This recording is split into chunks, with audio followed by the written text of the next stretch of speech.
Fulfilling a promise.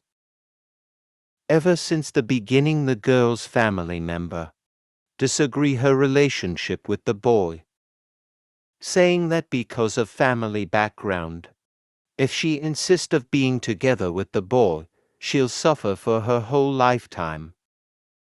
Because of the pressure applied by family members, she frequently quarrel with him. The girl does love the boy. She used to ask him, "How much do you love me?" Because the boy is not good with words, he used to make her angry. With additional comment from her parents, her mood get even worse.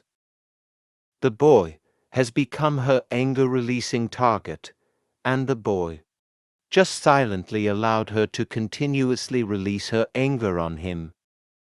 Later, the boy graduated from university.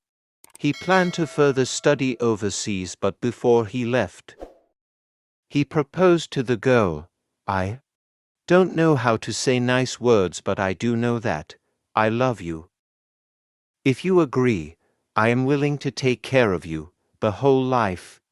About your family members, I will work hard to convince them and agree on us. Marry me, will you?" The girl agreed. And her parents, looking at the effort shown by the boy, agreed with them. Finally, before the boy go overseas, they are engaged. The girl stay back in the hometown, step into the working society, whereas the boy continuing his study overseas. They maintain their relationship through telephone and letters. Although time is difficult to get through with, but both of them never give up.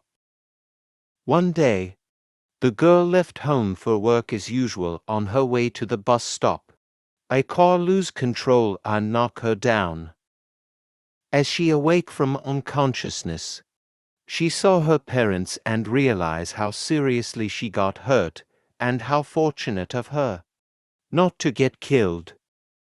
Looking at her parents, with their face got all wet by their tears, she tried to comfort them. But then, she found out that she can't even spell out a word. She tried her best to make some voice, but all she managed was to breathe without any voice. She's mute. According to the doctor, the injury affected her brain, and that caused her to be mute for the rest of her life. Listening to her parents persuade, but can't even reply with a single word, the girl collapsed. Throughout the days, others then crying silently, still it is crying. Later, the girl discharged from hospital, returning to her home.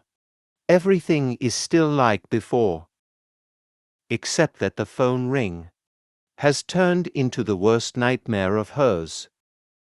Ring after ring continuously stimulate her, stimulating her pain, but she can't tell the boy. She don't want to be a burden to him, and wrote him a letter telling him that she no longer want to wait. The relationship between them ended, and even returned him the engagement ring. Facing the letters and telephone from the boy, all she can do is to allow tears falling from her eyes. Her father decided to move, after seeing the pain she is suffering, hoping that she could forget everything and be happier into a new environment. The girl started to learn, slowly picking up sign language and start over again, also telling herself to forget the boy. One day, her best friend tell her that the boy's back. He's searching all around for her. She asked her best friend not to tell him about her and asked her to tell him to forget her.